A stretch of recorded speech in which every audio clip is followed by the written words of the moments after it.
Salam hər birinizə. Mövzumuz Azərbaycanda feodal dövlətlərdir. Bu dövlətlərdən ilk gəlmə Şirvanşahlar dövlətindən başlayırıq.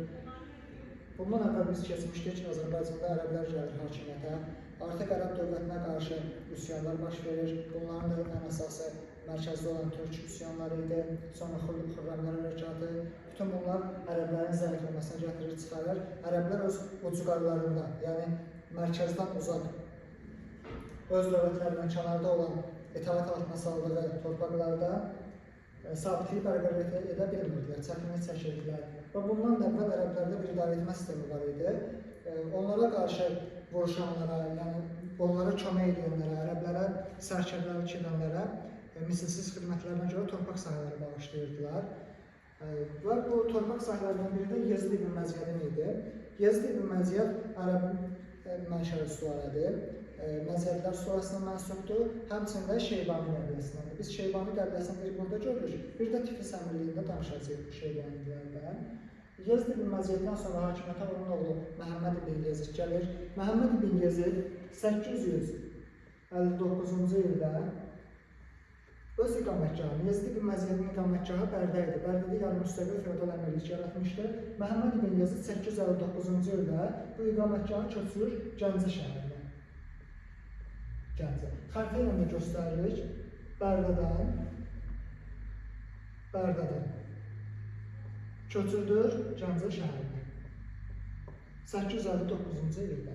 Heysam ibn Xalid gəlir daha sonra bu yarımüstəqil feodal dövlətin başına və o ərəblərin idarə edə bilməməsindən istifadə edərək 861-ci ildə Şirvanşahlar dövlətini yaradır. Şirvanşahlar dövlətinin ərazisi biz həmişə fərqində görmüşsə, Kürdən şimaldakı hissəni Şirvanşahlar dövlətinin ərazisinə götürülür.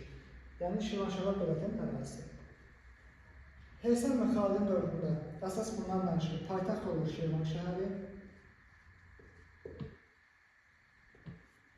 Heysam ibn Xalidin varislərinin dövründə isə paytaxt Şirvan şəhərində ambarlar, taxıl ambarları, məhsullar üçün ambarlar tikilir. Bir də bundan danışır ki, dövlətin sərhədləri möhkəmlənir. Heysam ibn Xalidin dövründə yox, onun varislərinin dövründə sərhədlər tikildi, bir də taxıl ambarları. Daha sonra Əbu Tahir gəlir hakimiyyətə. Əbu Tahir və hakimiyyətinə ilk illərində gələn kimi 917-ci ildə paytaxtı dəyişir. Paytaxt olur Şamaxı şəhəri.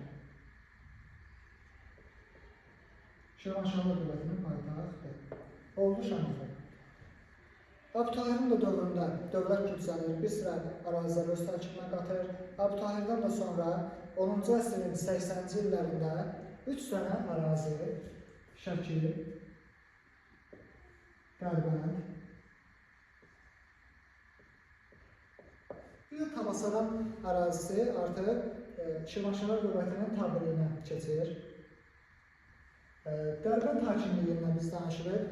Dərbənd hakimliyi bir dəfə 988-ci ildə Şirvanşahlara tabe olur, bir də 1075-ci ildə 1-ci Fərruzun dövründə. Ondan danışacağıq. Deməli, Şəki, Dərbənd, Tabasaran hakimliyi 10-cu əsrin 80-ci illərində Şirvanşahların tərkibinə daxil olundu. Sonra Şirvanşahlara qarşı bu dövrdə, yəni ümumi Şirvanşahların yaranmağı Azərbaycanda nəyə kömək oldu? Dövlətçilik ənənəsinin dirçəlməyinə kömək oldu. Daha sonra yürüş edənlər var idi şimaldan Azərbaycan ərazisinə, Slavyan və Alanlar. Bunlara qarşı mübarizə daha da asanlaşdı, çünki artıq bir dövlət var, onlara qarşı çıxa bilir. 1-ci Mənsurin dövründə də 1030-cu ildə Şirvanşahlara Slavyanlar yürüş edir. Onlar vuruşduqdan sonra Kürlə, Arazla daxil olurlar Slavyanlar gəmilərindən və Mənsur da bunun qarşısını burada bənd kəsərək alır. Bənd çay üzərində bənd çəkir, bununla da Slavyan yürüşlərinin qarşısını almağa çalışır. 1-ci Mənsurdan sonra hakimiyyətdə biz danışacağıq 1-ci Fərruzdan. Belə ki, Mənsurin dövründə Slavyanlardan danışırıq. 1-ci Fərruzun dövründə də danışırıq biz Səlcuqlardan. Artıq Səlcuqlar gəlir hakimiyyətə. 11-ci əsrin 1-ci yarısında onlar da Azərbaycan arasında yürüşlər edirlər. Burada olan biz feodal dövlətlərdə keçəcəyik. Bəzi dövlətlərin varlığına son qoyurlar. Şirvanşahlar dövləti 1066-cı ildə Səlcuqlara tabe olur. Artıq Şirvanşahlar Şirvanşah sayılmırlar. Ona qədər məsəl üçün Fərruzda deyirdilər, Şirvanşah Fəriböz, Şirvanşah 1-ci Fəriböz artıq deyirlər Məlik Fəriböz. Onlar Məlik titullaşırlar, yəni öz titullarını gizlədirlər. Bu hadisə Şirvanşahların başına bir dəfə sahibçilərdə gəlir, bir də Monqol yürüşlərini keçəndə görəcək ki, onlar artıq Şirvan tituluna məhrum olurlar. Fəribözün dövründə buradan asılı olur, düzdür. 75-ci illərdə vəziyyətdən istifadə edir. Dərbəndi bir daha özünə birləşdirir. 1-ci Fəriböz Şirvanşahların tərkibinə Dərbənd bir də daxil olur. 11-ci əsrin ikinci yarısında. Yəni həm 10-cu əsrin ikinci yarısı, həm də 11-ci əsrin ikinci yarısı üçün oxşar cəhət nədir? Dərbəndin Şirvanşahlara birləşməsi. Dövlət haqqında, hökmdarlar haqqında danışdıq. Elə hökmdar demişkən, dövlət idarə etməsinin başında Şirvanşah dururdu.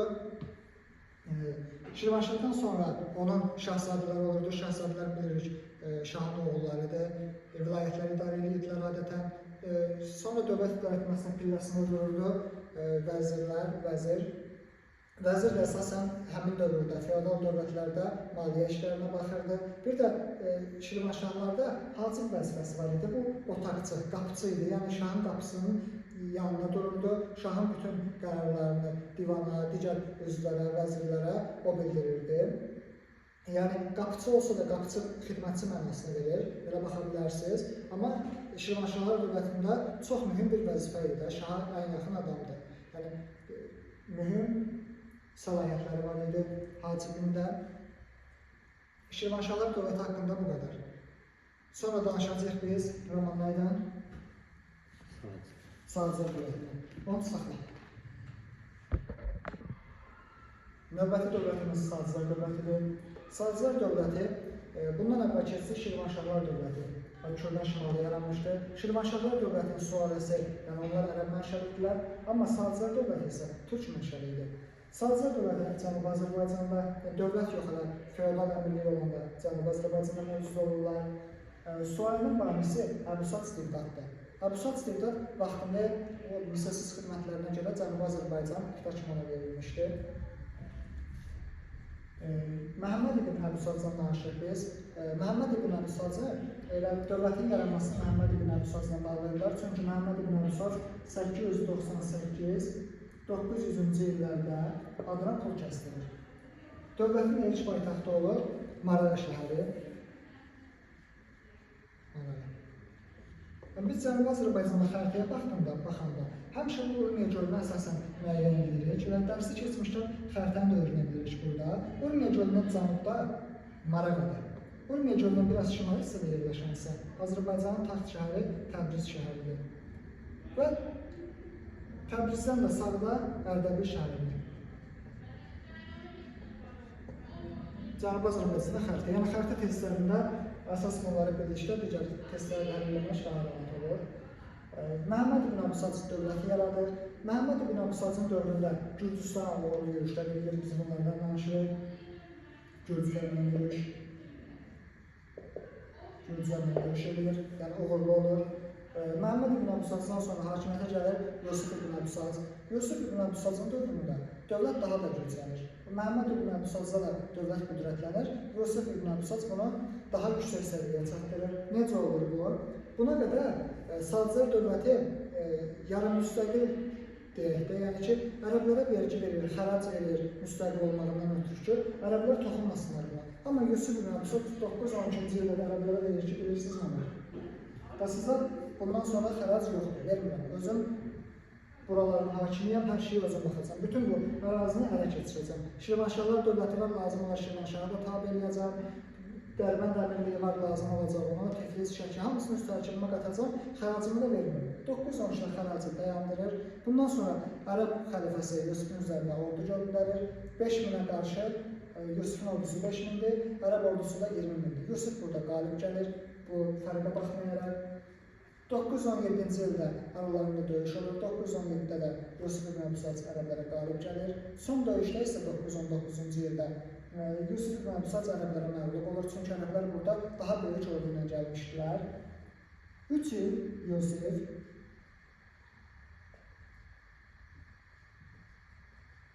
ərəbləri zindanına saxlayır, ərəblər onu saxlayırlar. Amma bu vaxtda Cənubi Azərbaycanda üsyan törəyə edir. Burada elə bir adam olmur ki, bu cəmaatı sakitləşdirsin, üsyanı yatırsın, elə bir adam olmur.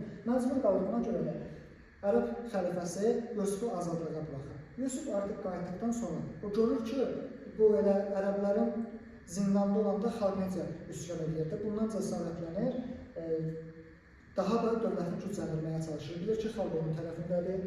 Yəni ordusunu topluyor, nizam-intizamlı ordusunu yaratdıqdan sonra bundan əvvəlki Məhəmməd İbn Əbüsacın hakimiyyətində olduğu kimi bu da ikisinin arasında oxşar cəhətdir. İkisi də Gürcüstan üzərinə hərbi yürüyüş təşkil edir. Bu da uğurlu olur. Yusif İbn Əbüsac daha sonra Şirvanşahlar dövlətini asılı salır. Bayaq dediyimiz kimi Şəki hakimliyinin tərkibinə qatır, Dərbəndi tərkibinə qatır. Bütün bunları eləmək nə deməkdir? Vahid Azərbaycanı birləşdirmək deməkdir. Deməli, Yusif ərəblərdən qayıtdıqdan sonra Vahid Azərbaycanı birləşdirir.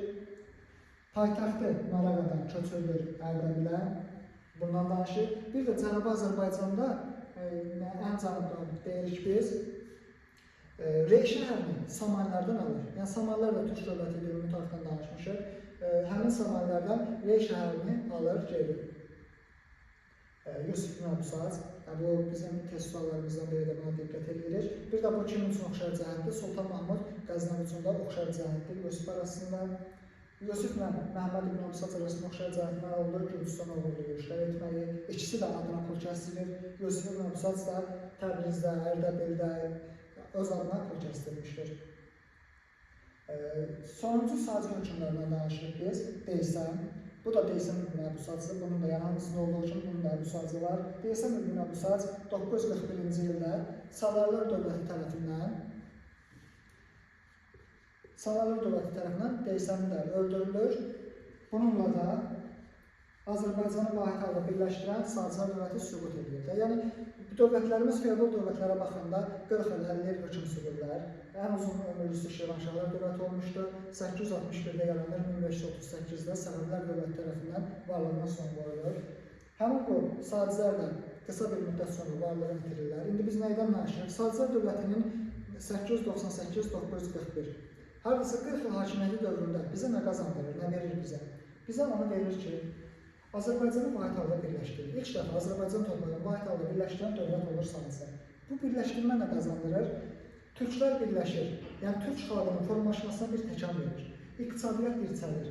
Əvvəllər, məsəl üçün, Təbrizdə ayrı pul uyuyor, burada ayrı cür insanlar büdcə ilə alver edirdilər. Bakıda, Dərbənddə ayrı cür, Şirvanda ayrı cür artıq birləşir. Bütün bu da Türk xalqının formalaşmasına təkan verir. İqtisadiyyat dirçəlir.